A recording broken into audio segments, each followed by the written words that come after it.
Okay, so I have a box here, and inside this box there's another one, and inside that box there's another one, and inside the third box, which is this one, there's one more box, and inside that one we should be seeing the Apple Watch Series 3. So I got this thing about a week ago, and I haven't even gotten a chance to open it up yet. Obviously, you know, I did before recording this section of this video, but I haven't opened this before recording the whole video for like a week because I was mainly focused on my iPhone 8 content. But I'm actually a huge Apple Watch fan myself. So I've had the first generation, so the Series 0, ever since, well, since day one. Then I upgraded to the Series 2, and now I got, you know, the Series 3.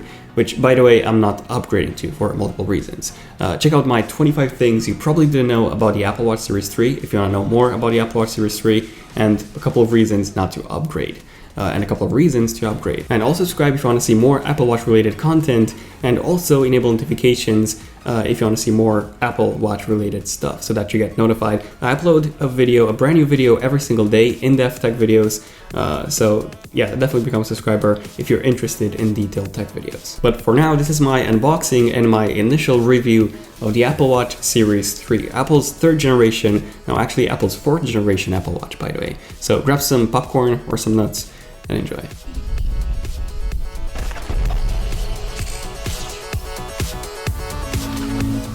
Okay, so getting rid of all this boxception, we finally get to the Apple Watch Series 3 retail box. And I was actually surprised to see that the Series 3, so the one with LTE at least, even if this is not the more premium model, so the stainless steel or the ceramic, this is the cheapest aluminum one, it actually ships in the same box as the stainless steel Apple Watches. So quite a nice touch, considering that the Series 3 with LTE is quite a bit more expensive than last year's Series 2. Now, taking a look at the box, the only difference on the front with this year's box is that we can finally see the Apple Watch branding, whereas on last year's box, so on Series 2, it was almost invisible. Okay, so let me just remove the plastic wrap, open up the box, and there it is, the Apple Watch Series 3. And whoa, this thing feels so light coming from a Series 2 stainless steel, especially with that new sports loop band. This is the new band, by the way, and it feels so light, you have no idea. So I'm just going to put the Apple Watch Series 3 to the side for just 1 second, and let's see what else we get inside the box. Seems like we have this tab to lift the watch holder. Definitely a more premium experience than last year. So this is just, you know, cardboard mixed with a bit of plastic, I believe. So there's nothing inside of this thing. The first actual thing inside the box is this booklet. So designed by Apple in California. Inside this, we get the quick start guide, which unlike the iPhone's one, it does tell you quite a few things, to be honest. So things such as the button positioning and the port positioning and how to adjust the band, pretty much everything you need to get started. And other than that, we also get a warranty and a safety guide.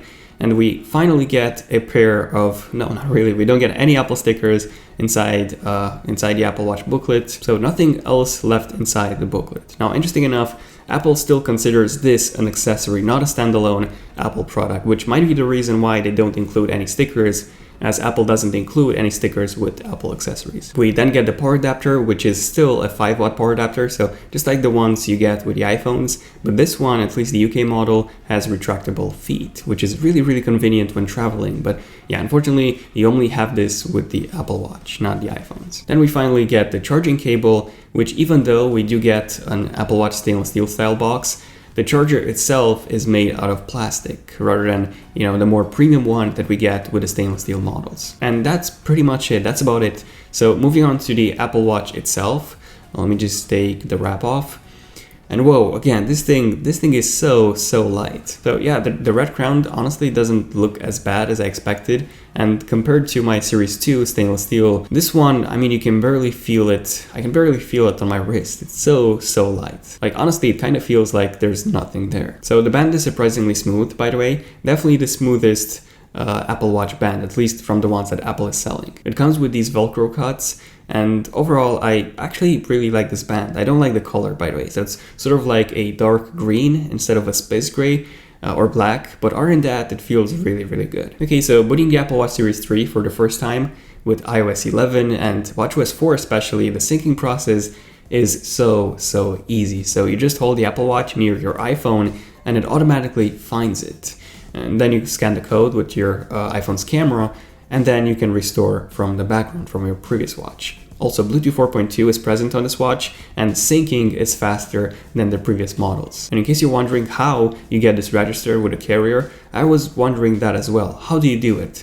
Well, it's pretty simple. So in the setup process, you will get this window. If your iPhone carrier supports the Apple Watch Series 3 with LTE in your country, and by the way, these are all the supported countries with carriers at the moment. So from that window, you can register for a separate data plan. So in the UK with EE, it's £5 a month, which is about $7 in the US, which is not bad, but I honestly still don't think it's worth it. Okay, so I've set the Apple Watch Series 3 up, and I've actually been using it for the past day. So what's my initial review? Well, first off, besides the fact that, it feels really, really light, coming from a Series 2 stainless steel, I love how it feels on my wrist, but I do prefer the heavier stainless steel model. Now, the red crown actually looks pretty good, so I would have honestly preferred a standard crown, so one that matches the casing of the Apple Watch, pretty much like we had before.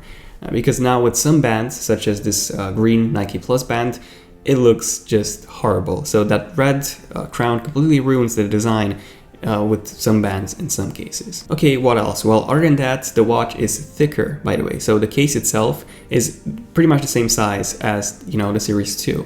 But the sensor bar at the bottom, this one actually sticks out quite a bit. So you cannot really notice that on your wrist, but still, the Apple Watch is a very thick watch by itself. And basically with each generation, instead of Apple making it, thinner, they started making it thicker and thicker, which, I mean, for a phone that's okay because you obviously want to have, a bigger battery, but for a watch, which anyway lasts a full day, having it thinner would actually help a lot when it comes to design and how it feels on the wrist. But once you start using this for a while, it looks and it will feel exactly like, an aluminum Series 2 Apple Watch did. So not that much of a difference, with just one exception, and that would be its speed. So the Apple Watch Series 3 definitely feels so much smoother and also much more responsive than Series 2. So Series 3 is the one on the left, by the way, and Series 2 is the one on the right. So switching between watch faces, as you can see, is it's faster, and then launching apps is quite a bit quicker on the Series 3. Loading apps is again quicker on the Series 3. And overall, the Series 3 definitely feels a lot better in terms of performance than Series 2. I mean, you still have to wait a bit for the apps to load, so it's not quite instant yet, but it's getting there. And then finally, one more interesting new feature of the Apple Watch Series 3 is the fact that you can, Siri now talks. So Siri has a voice, which is quite cool. Tell me a joke. What time is it when an elephant sits on your Apple Watch? Time to get a new Apple Watch. That was a pretty good joke, but yeah, I don't think anyone was complaining about Siri not being able to talk on the Apple Watch. Okay, so in the end, what are my thoughts on the Apple Watch Series 3? Well, not that great, to be honest. So it's actually a bit more expensive than the Series 2 was, which, I mean, in this case, it does have LTE, which is cool. But then again, the question is, do you really need LTE on your watch? I mean, essentially, are you willing to pay for a data plan every month so that you can just leave your phone behind? Because this is what's, happening in the end.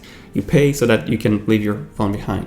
I mean, if you're a runner, don't get me wrong, if you're a runner, this is actually pretty useful. And if you like taking, early morning runs, then yes, I would say that this thing is worth it. But then again, the Series 2 actually has GPS already, so it's still able to track your movement, and on basically every Apple Watch model, so the Series 0, the Series 1, and the Series 2, by the way, you can already store music, by the way, and listen with any Bluetooth headphones. So you don't need an LTE Apple Watch to listen to music. You can still save music on this one. So essentially, if you're a runner that gets a lot of phone calls at, 6 a.m. in the morning when you go for a run, then this is a pretty good deal. It's really useful. But other than that, it's more expensive. There's no stainless steel model, by the way, for the Series 3 with no LTE, so you have to get the LTE if you want to get a stainless steel model, which is more expensive than last year. And it doesn't offer half of the number of new features the Series 2 did. So this one added 50-meter water resistance,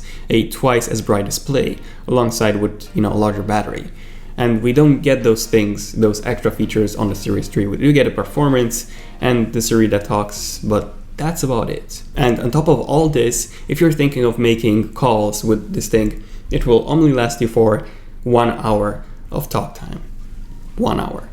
On a full charge, obviously. So what's even the point? So finally, if you have a non-LTE model, by the way, like the Series 2 or even the Series 3 with no LTE, you can still connect to known Wi-Fi networks and you can still get an internet connection on this thing. But yeah, there you go, my initial review of the Apple Watch Series 3. Definitely stay tuned for the full review, which is coming in a few weeks, once I test this on a daily basis and actually use LTE and see how it goes, the signal strength and so on. So feel free to subscribe if you want to see more in-depth videos and more Apple Watch videos. And also don't forget to enable notifications on my channel so that you get notified as soon as a brand new video comes out. Well, let me know in the comments, what do you guys think of the Apple Watch Series 3? Do you think it's worth it? Do you think it's not worth it? Do you find LTE to be a pretty good deal for you? Are you leaving your phone behind? Do you think this is useful or not?